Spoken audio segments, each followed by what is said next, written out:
how to turn TikTok notifications on or off on your Android phone. Here's how. First, open the TikTok app. Next, tap the profile icon in the bottom right corner. Now, tap the menu icon in the top right corner.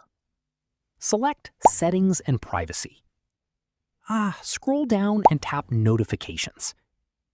Here, you can manage your push notifications by turning the toggles on or off for likes, comments, messages, followers, and more.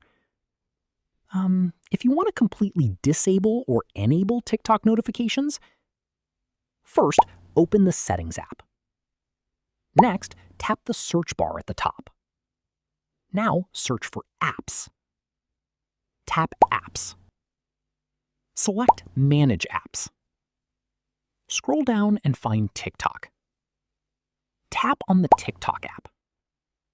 Now, select App Permissions. Next, tap Notifications.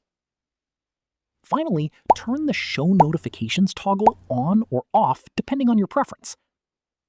That's it. Your TikTok notifications have now been updated based on your settings.